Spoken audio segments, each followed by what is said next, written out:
Yo, what's up, guys? Let's find some bets. So we're going to be going through a ton of plays, okay? We got a huge day. We got the NBA starting, a lot of good things going on. But why don't we start out with baseball? Um, don't forget, don't sleep on baseball. Season's not over yet. But what we can do is we can start out in the MLB. So why don't we do that? Let's go back here. And what is this? I want to remove this. And what we'll start with is Zach Wheeler over 16 and a half outs. So that's a pretty high outs line for the playoffs. But again, as short bettors, like all these books set lines independently. That's what's crazy about sports betting. Like it's like seeing a stock at $120 on Fidelity, 178 on E-Trade, right? All these books set lines independently. But long story short, Pinnacle, the sharpest bookmaker out there, they have Zach Wheeler as a much bigger favorite, minus 178 to go over. So it's like, okay, maybe that's a good play to go with. So we can go here. And again, some of these good lines, you want to try to move quickly. They're not going to last forever, So let's lock in this. And then what we can also do is let's just reduce this a bit, is we can lock in Zach Ertz. So this play seems really good.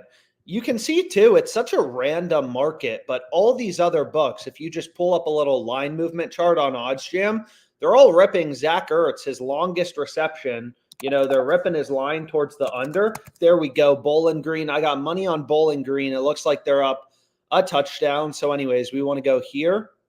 Shit, man. What do I want to bet? Longest reception. And then we want to take Ertz. So it's very simple. I just follow obviously a very data-driven approach. And again, if a pick is profitable, we have a bunch of videos about this, but if a pick is profitable, it's going to be profitable in a parlay. It's going to be profitable in a straight bet. So we'll make things exciting. We can take this in a parlay. So obviously, as the profit margin goes down, you don't have as much of an incentive to bet it. But what's going on? Why aren't you taking my bet? Damn. So you can see they just moved the line. Odds have changed. So they just moved that line on me. So whatever. We'll take it as a straight bet. Wheeler over 16 and a half outs for tonight. And that'll be our first play from the live stream. So again, the market's always moving. Lineups are changing. Who's playing? Who's not? Weather's changing, right? So sportsbooks are constantly moving around lines, which is why good bets can appear at any time. But anyways, where do we want to start? That's the big question. So we can start out on PrizePicks. Then maybe we'll go over to Underdog Fantasy. We can kind of check out all these platforms. And if you take a look here, one play I already locked in, I really like this play as well, is Travis Kelce over 6.5 receptions. I apologize. Obviously, he went off last game. I think he had 7-8 receptions in the first half. PrizePicks already bumped my line on Terry, so unfortunately that went away. But one play I think is really good. So if you're not on it, would highly recommend it, is Cooper Kupp to not score a touchdown. So let's go over to the NFL, right? Kelce, why do we like this play on Kelce? Again, PrizePicks is a weird platform. You take Kelce's over or his under, they give you the same payout. PrizePicks is a fixed payout platform. So the reason his, over is a good pick is you'll notice, we want to follow the data as a sports bettor. So why do we like Kelce's over? Is look at all the sports books, right? They all have him as a minus 140. Fliff has him minus 150. All these books have him as a really big favorite to go over. So the over seems like a good play in a PrizePicks entry. And again, sometimes there's a ton of good bets on PrizePicks, sometimes less so. But if you look at Kelce, right, here's Fliff. They have him as a minus 150 favorite. All these books are telling us, hey, he's a lot more likely to go over as opposed to under. You can see Underdog Fantasy, they have his line at 7. So all these other books are smarter. So PrizePicks is asleep at the wheel here. And then it's the same thing for Tyler Lockett. All the books have his over heavily favored. And when you go through the math behind PrizePicks, which I've done, I got my little spreadsheet, is what you'll see is on PrizePicks, to make money, to be profitable, all you have to do is win these over-unders, your player prop bets, above 54.2% of the time to be profitable. And I'm not saying that's easy to do. It's not easy to do, right? you got to win 55% of your picks, only losing 45%. Win 55, lose 45. So you need a real edge. If you don't have an edge, you're going to win 50% of your picks, lose 50% of your picks, and your ROI on PrizePicks will be negative 32.8%. This is literally just the payouts of PrizePicks broken down. So we got some good plays, which is great. So we can get rid of Fliff here for a second. There's some good plays on FanDuel. Again, depending on where you're located, you may use different sports books than I use. So it's always a good thing to have more sports books. Anyways, next play we have is Foreman under 15.5 rushing attempts. So if we check out this play, like the strategy doesn't change depending on the market you're betting on. People make up all this bullshit for how you make money, betting on PrizePicks. It all boils down to winning above 54.2% of your picks. There's really nothing complicated about PrizePicks. They have fixed payouts. They give you the same payout regardless of the picks you select. So it all just, boils down to, can you win 54.2% of your picks or more? So higher win rate plays are obviously better. So if you haven't used this play on, the Curry promo, obviously you want to include this in at least one slip. But anyways, so the next play it's recommending is Jared Goff over 33.5 passing attempts.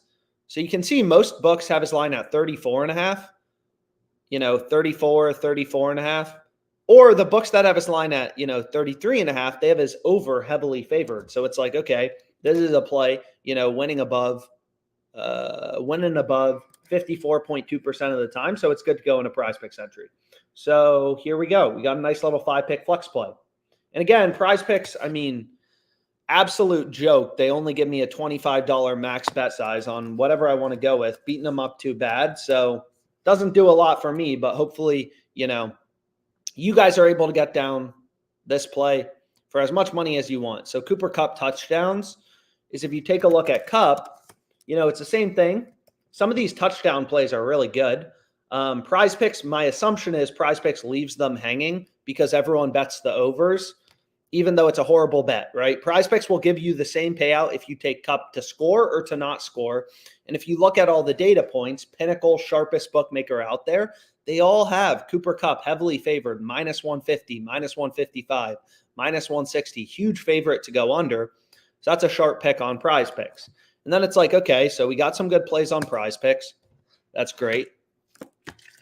What we can do is I just kind of bounce around, like here's a new play. Alex Anzalone under 8.5 tackles plus assists. So he's on the Lions. And actually, this play pairs very well with the Goff play, right? Like if the Lions are on the field for more of the game, right? Then Jared, like if the Lions are having a good game, they have possession of the ball longer. The Lions defense is more likely to be off the field. He's more likely to go under. And Jared's more likely to go over. So these plays are positively correlated. And you can see PrizePicks is an absolute joke. $10 max bet size, for 6-pick entries. But whatever. I got to stop complaining about it. So these plays pair pretty well together. They're positively correlated. So again, that's just one thing you want to consider when you're playing on PrizePicks, things in the same game. It's just correlation, right? Like if you really like St. Brown over in receiving yards, if you can also find some value on Jared over in passing yards, these plays pair well together, right? Like St. Brown's the receiver for Jared. So if he goes over, then St. Brown's more likely to go over. So it would make no sense to take, Goff under and St. Brown over. That would make no sense. So when you're playing things in the same game, you just want to think a little bit about the correlation. But anyways, some good picks there. Now we can check out Underdog Fantasy. Again, I just kind of bounce around from book to book, hit all the profitable bets I can find, move on. Damn. So here's an arbitrage bet. So if you use FanDuel, this one's new. If you use FanDuel and you use Fliff, there's a lot of arbitrage bets right now. Right? Arbitrage is when these books get so out of sync. All these books set lines independently. When they get so messed up that you can bet the over on one book, the under on another book, and make a risk-free profit. So let's just, this will take me 2 seconds, but this is how I started sports betting. It's how I made my first, like $40,000 sports betting. So I like to kind of go through the math. So he's either going to score a touchdown or he's not going to score a touchdown. You can see FanDuel is giving you, like 2.5 times the odds of Fliff. So there's a huge discrepancy. Fliff has a max bet size of 250. So I typically put that into the arbitrage calculator. And it tells me, hey, for 5 seconds of work, just go into the Dolphins-Eagles game. You can make a risk-free profit of $7.66. You're literally just day trading the sports books, inefficiencies in the sports betting market. So if you go over here to our boy Julio Jones, where are you? Right? You can see he's minus 595, just like OddsJam is saying. So OddsJam just scanning all these lines, trying to point out these rare few arbitrage bets that actually exist, and try it for yourself. You'll make a lot of money. And what we can do is, you can also round to 3250 or something. It's a little bit of a weird bet size. If you put in the max bet size, like I always recommend round your numbers, but just for the sake of example, let's say we bet 34.35 on FanDuel, just following the arbitrage calculator, because Fliff has a max of 250. You can kind of see how the profit works out, right? So if he scores a touchdown on FanDuel, we're up 34.35, bet at plus 750 odds. So times 750 divided by 100 times 7.5, we're up $258 on Fliff. We're down 250 if he scores, right? We win 258 on FanDuel, we lose 250 on Fliff. On the other hand, if he doesn't score, we lose 34.35 on FanDuel. On Fliff, we're up 250 times 100 over 595. So regardless of what happens, we make $8. Day trade in the market, day trading the sports books, and kind of inefficiencies on sports books. So some of these really good arbitrage bets, they don't last long. So move quick. But anyways, let's go over to esports. Let's take a look. So NBA bets, books are starting to drop NBA lines, and there's some really good value. So we got D'Angelo Russell. That's the first play that we can take a look at. Under 5.5 assists is what OddsJam's recommending. So you can't actually arbitrage bet this. But if you take a look, you'll see most books have his line at 4.5, or they have his under heavily favored. So it's like, that seems like a pretty good play to go with. Then we have Kenneth Walker to score a touchdown. So let's take a look at this play. I mean, sometimes these slip combinations, it seems like the most random stuff we're pairing together. But if that's where the value is, that's where the value is. So you can see Kenneth Walker, on most of these sports books is a really big favorite to score. So a lot of times, like we just had on PrizePicks, Cups under was a really good pick to go with. And now it's Walker's over. And you'll see PrizePicks is too smart. They don't even have a lineup for Walker touchdown, only available on Underdog Fantasy. So you always want to have as many books as possible. So again, Underdog Fantasy, they're going to give us the same payout if we take him to score or to not score. So we want to take him to score this week because he's heavily favored to score a touchdown. And again, what's great about sportsbook odds is everything is baked into the market. Lineups, weather, everything is priced into the odds that sportsbooks are putting out. Sharp action, right? These books are constantly moving around lines, based on where action's coming in. So then we got Kyle Hamilton over 3.5 tackles plus assists. So let's take a look at this play, right? All the books have his over heavily favored. Again, underdog, same payout. We take his over, we take his under, we take his over, his under. We always get the same payout. So we want to take the over because it's heavily favored on all the sports books. Just following the data, like removing your emotions from sports betting, your gut, all that bullshit, it's going to help you, make a lot more money off these books. So Kyle Hamilton, we already got that. So we got KJ Osborne. Do you already have a play on him? So again, what sucks about Underdog is they only give me a max bet size of $100 per player. So I do like this play on him. But, I'm not going to be able to bet it. But whatever. What we can do is we can take DeAndre Swift. So let's take a look at this. Right? Over 13.5 rushing attempts. Okay. And then Aaron Gordon over points plus rebounds plus assists. All the books have his line higher. So it's like, this seems like a good play to go with, right? PRA's line. So all these plays pair pretty well together. No correlation, no picks from the same game. So I'm going to play this as a 5-pick entry, right? So we can go here, and then we can reload this and just take a look. This is what I got going on, right? Underdog, same payout. You take the over, you take the under, you get the same payout. Why do we want to take Walker over? All the books have him super heavily favored to go over. So again, most bets suck. That's what you got to remember is OddsJam is scanning. There are tens and tens and tens of thousands of lines on Underdog Fantasy. A lot of lines that we could bet. OddsJam is scanning through these for the few spots where they're screwing up, like the play on Walker. There's limitless crap you can go with. Most of these plays suck. There's no discrepancy, right? Like if you look at, what's a good example? TJ Hawkinson, Underdog has his line at 5.5. It's not going to be interesting. There's just no value. Like all the sports books have his line at 5.5. His over, his under, there's not really value on either side. Maybe a slight favorite to go over, but some books have him as a slight favorite to go under. FanDuel has the same odds on the over and the under. JockMKT, there's no value. There's nothing interesting here. That's not a play you want to go with, right? There's no value in the market. At that point, if you play that, you're just betting with your gut and you're fucked, right? You're not going to make money if you're just betting random shit with your gut. That's what everyone does. 99% of sports bettors do that. Clearly, it doesn't work. Watching sports has no relation to making money sports betting. And it's sad because everyone loves to watch sports and then thinks they'll be a good sports bettor.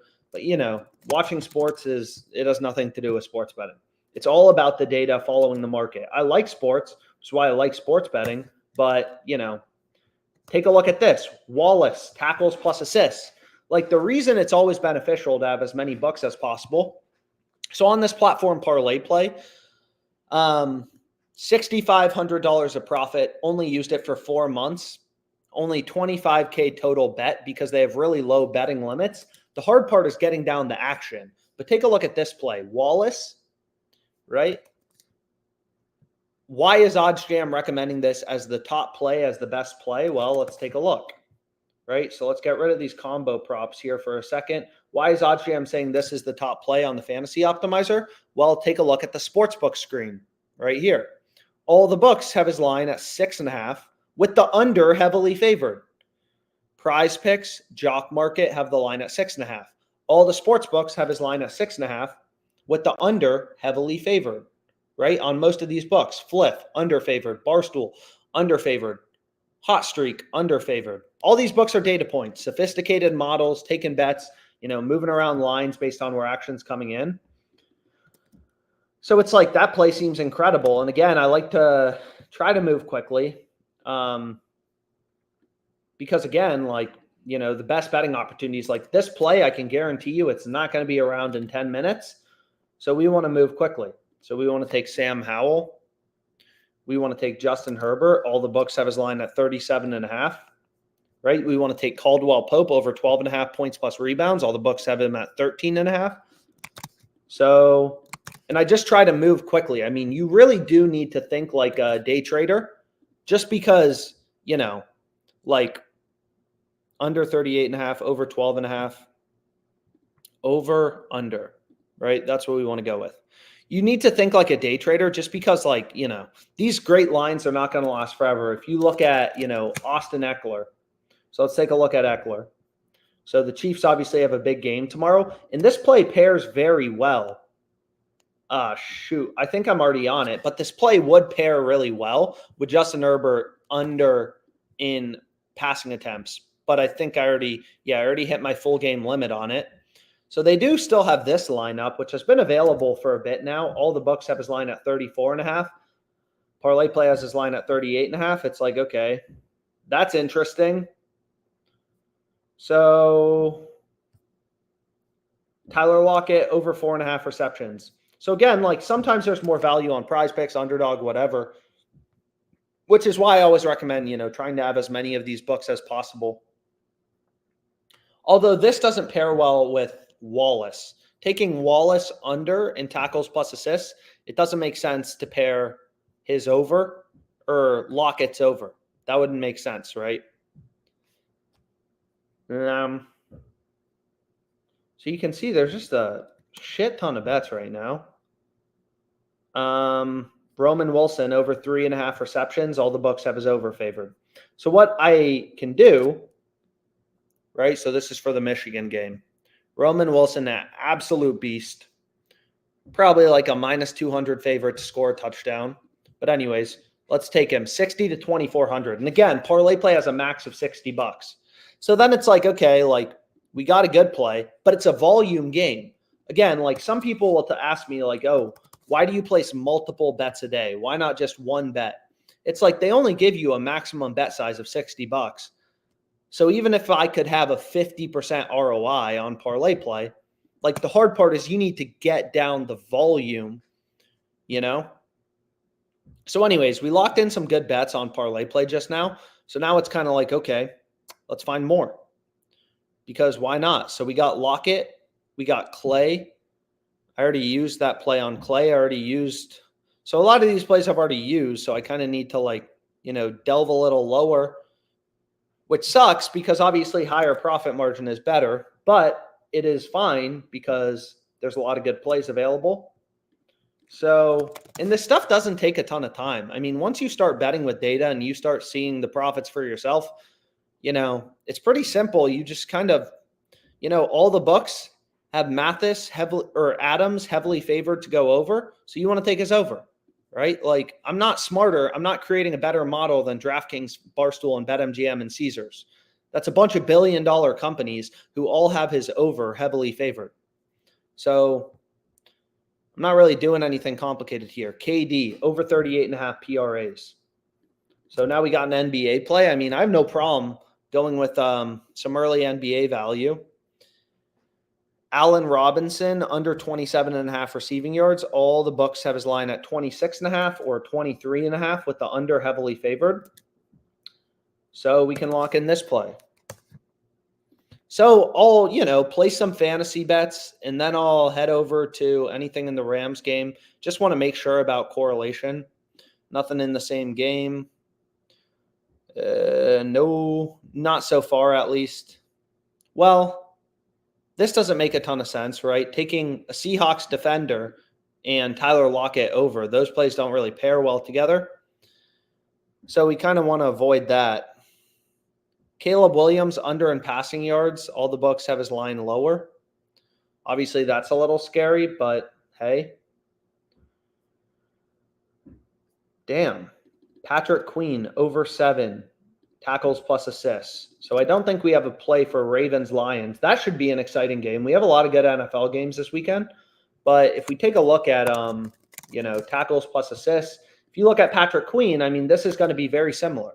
Right? Like all the books, PrizePicks, all the fantasy sites, everybody in the market has his line at 7.5. Like think like an investor, a day trader. It's like, okay, like all the books have his over heavily favored. That's a great play to go with. And then the final play we have is Nathan under 4.5 strikeouts, right? No insurance. It does matter on these platforms how many picks you go with. So here's what I locked in. Because again, like on Underdog Fantasy, if you play a 3-pick entry, you get a 6x payout, 3 picks, no insurance. Whereas on PrizePicks, you play a 3-pick entry. What do they give you? Well, they give you a 5x payout. And I know we've gone through this before, but it's really important, right? It's just how many picks you're going with. It really matters, kind of on these platforms. So now we kind of cleared out the board, right? We got all the good value on ParlayPlay, which is great. Here's the play we went with if you want to tail it. And we've hit. Hopefully we can hit a 40x payout. I mean, again, what's hard about these platforms is you're getting a 40x payout. That means it's $10 to win 400. You're not going to win even 20% of your plays. You're betting 10 to win 400. So if you go 1 for 10, right? If you go 1 for 10, or 1 for 11, you lose, right? No, if you go 1 for 10, you win 400 and you lose 90. So you're up $310, which is really good, right? Like you're up $310 if you go 1 for 10. So that's what's hard about these platforms is you'll lose a couple of plays in a row maybe, and then you'll be like, I I don't really know if math works in sports betting. And it's like, no, it does, but you have to give it a larger sample size, right? Like the magic is in placing a lot of bets and letting the math work itself out. The data never lies long term, right? Like I've had bad weekends, bad days on specific sports books, losing streaks, but that's what's hard about sports betting is you need to see over a large sample size, right? I've placed on this platform since signing up 4 months ago, 432 bets. So about 3 a day, right? And I'm up 6,500 profit. Sometimes I go on a little bit of a losing streak, but math works. Like I'm not sure what to tell you. It's same thing with arbitrage betting. That's why I liked arbitrage betting when I started, is arbitrage is risk-free money. You can't lose. You can't fuck this up, right? You bet 250 and 34.35, you make a risk-free profit of 766. Sure, it's not glamorous. It's not a $1 to win a million crazy parlay that has a 0% chance of hitting, but it's building your bankroll slowly, making risk-free profits. I started out arbitrage betting like $50 at a time, making a couple bucks here and there. And again, what's great about sports betting is you're betting on games typically that day or the next day.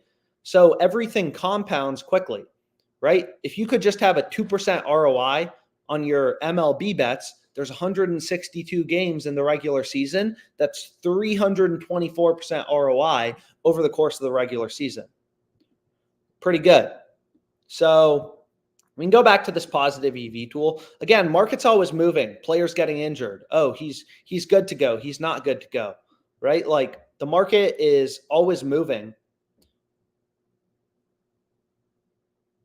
So you can see there's some new plays on PrizePicks. Ingram, under and rushing attempt. Same strategy. All books have his under favored. Noah Fant, under and receiving yards. Same strategy. All books have his under favored. It's the same strategy on all these books. You just don't know which book is going to screw up their lines on a given day, right? Like PrizePicks is too smart on this Walker play. They don't have that lineup. It's only on Underdog Fantasy, super heavily favored to score. So this is a great play on these fixed payout platforms. So again, depending on where you're located, you may use these fixed payout platforms like PrizePicks, like Underdog Fantasy, or you may use sportsbooks. Betting on sportsbooks is a lot simpler, right? It's like arbitrage betting. You make a risk-free profit.